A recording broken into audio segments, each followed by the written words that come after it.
के पाठक जी शिक्षा विभाग में सुधार की बात कर रहे थे और ये कोई शिक्षक प्रतिनिधि के तौर पे नहीं आए हैं, ये ग्रेजुएट प्रतिनिधि के तौर पे आए हैं। बंशीधर जी को शिक्षकों का जो एक बड़ा समर्थन मिला तो उसने एक काम किया है उनके लिए और इसमें कोई बहुत बड़ी बात हमको नहीं बड़ी बात नहीं कर रहे, लेकिन विपक्ष तो कह रही है कि कहाँ है, खूब कहते थे, खूब चिल्लाते, वो कह रहे तीसरे नंबर पे है। आप कहाँ हैं? वो कहाँ हैं? उनसे जरा पूछिए, उनके पास वही 8600 वोट है, बाकी सब एनडीए का वोट है।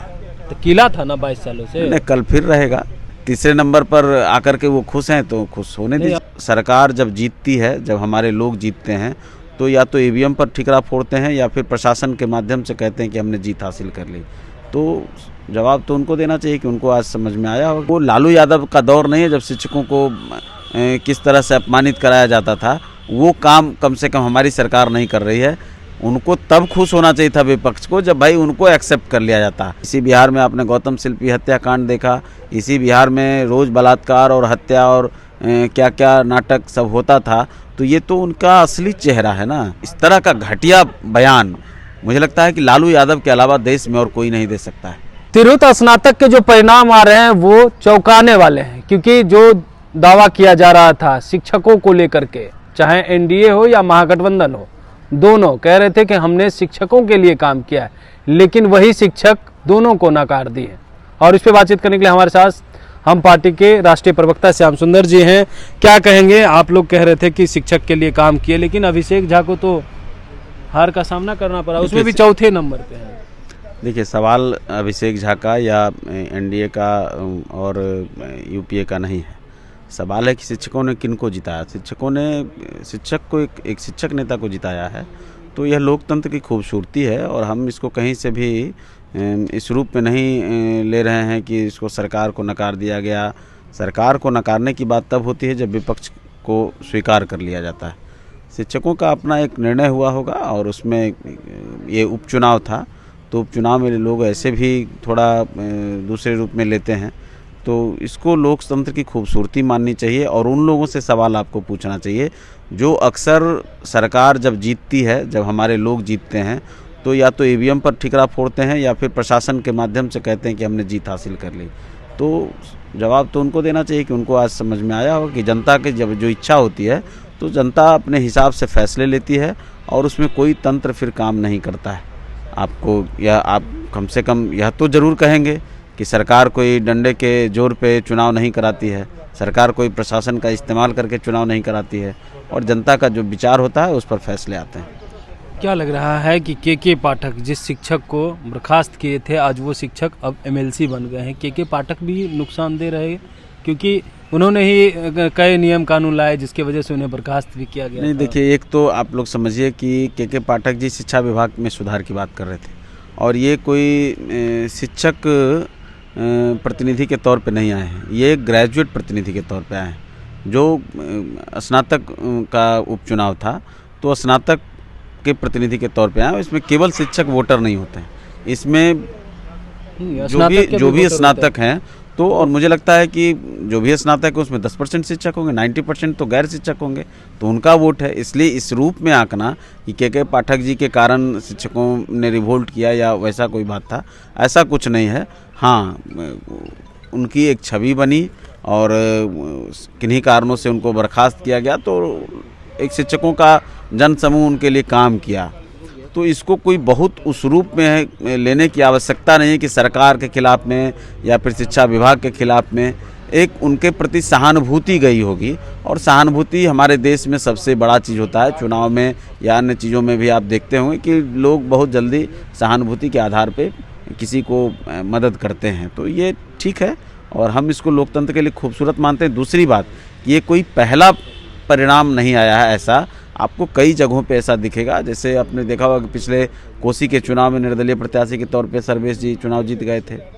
तो ऐसे फैसले आते रहते हैं और इसको लोगों को सबको एक्सेप्ट करना चाहिए। फैसले आते रहते हैं। क्या लग रहा है, देवेश चंद्र ठाकुर ने भी जो बयान दिया था नॉमिनेशन से पहले या जब वो लोकसभा जीत करके आए थे तो कुशवाहा यादव मुसलमान ने वोट नहीं दिया, वो भी नुकसान लग रहा हुआ है? देखिए, ऐसी मुझे नहीं लगता। कई चीज़ों को एक जगह आप करके देखेंगे तो ना इसमें जातीय आधार पे मुझे कोई बहुत बड़ा ये लग रहा है, ना मुझे उस रूप में। ये मुझे लगता है कि थोड़ा बंशीधर जी को शिक्षकों का जो एक बड़ा समर्थन मिला, तो उसने एक काम किया है उनके लिए, और इसमें कोई बहुत बड़ी बात हमको नहीं आप बड़ी बात नहीं कर रहे, लेकिन विपक्ष तो कह रही है कि कहाँ है, खूब कहते थे, खूब चिल्लाते, वो कह रहे तीसरे नंबर पे है, आप कहाँ हैं? वो कहाँ हैं, उनसे जरा पूछिए। उनके पास वही 8600 वोट है, किला था ना, बाकी सब एनडीए का वोट है। तो किला था ना 22 सालों से। नहीं, कल फिर रहेगा। वो जो बंशीधर जी जीते हैं वो शिक्षक के नेता के तौर पे जीते हैं, वो कोई विपक्ष के नेता के तौर पे थोड़े जीते हैं। और शिक्षक तो हमारे साथ ही हैं, तो शिक्षकों को यह लगा होगा कि हमको अगर जिताना है तो अपने बीच के किसी आदमी को जिता दें तो ज़्यादा अच्छा रहेगा, शायद उनके मन में आया होगा। तो वो ऐसा तो नहीं है कि हमको नकार के विपक्ष को स्वीकार कर लिया गया है, इसलिए उनके लिए अच्छा है। अगर इतने में तीसरे नंबर पर आकर के वो खुश हैं तो खुश होने दीजिए। अब तो वो ये विपक्ष के लोग ये भी कह रहे हैं कि 2025 में यह शिक्षक दिखाएंगे, और अब जो है लोग जो सोच रहे हैं एनडीए की सरकार बनेगी, एनडीए की जगह अब महागठबंधन की सरकार बनने जा रही है। चलिए, अच्छा है, शिक्षकों की सरकार बन जाएगी तो और अच्छा है। शिक्षक तो हमारे ही हैं, शिक्षक तो हमसे दूर हैं नहीं।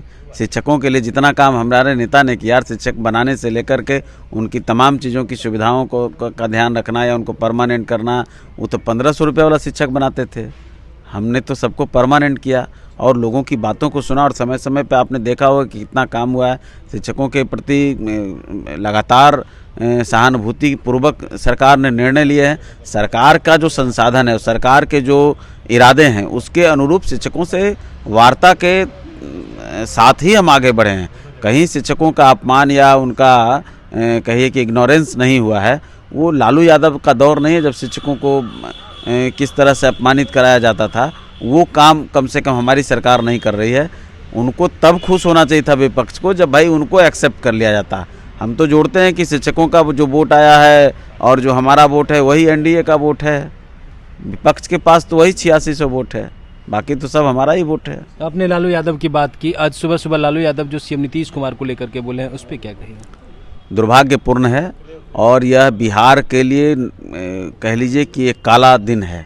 जिस तरह से लालू प्रसाद यादव जी ने सरेआम मुझे लगता है कि एक तो माननीय मुख्यमंत्री जी के प्रति भी और दूसरा महिला समाज के प्रति भी उनकी जो मानसिकता है वो उसका प्रकटीकरण था।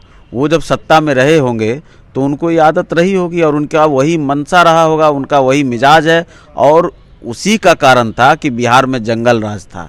जब उनकी सोच वैसी रही तब उनके जो नीचे के लोग हैं उनकी सोच कैसी रही होगी, जिसका परिणाम आपने इसी बिहार में चंपा विश्वास कांड देखा, इसी बिहार में आपने गौतम शिल्पी हत्या कांड देखा, इसी बिहार में रोज़ बलात्कार और हत्या और क्या क्या नाटक सब होता था। तो ये तो उनका असली चेहरा है ना। तो लालू प्रसाद यादव जी माफ़ी भी नहीं मांगे। हम तो जानते हैं कि वो घमंडी इंसान हैं और वो अक्खड़ इंसान हैं, जो गलथेथरे करेंगे, उनके लोग भी गलथेथरे करेंगे, कई तरह की बात करेंगे, लेकिन माफ़ी नहीं मांगेंगे। तो आप लोग लालू यादव के खिलाफ क्या सड़कों पे भी उतरेंगे, पुतला दहन करेंगे? पूरा बिहार उतर जाएगा। हमको लगता है बिहार की जितनी महिलाएं हैं सब सड़कों पे उनके खिलाफ आएंगी। सरकार का केवल सवाल नहीं है, केवल हमारा या आपका सवाल नहीं, ये तो बिहार के महिलाओं की अस्मिता का सवाल है और उनके सम्मान का सवाल है। और इस तरह का घटिया बयान मुझे लगता है कि लालू यादव के अलावा देश में और कोई नहीं दे सकता है। बिल्कुल।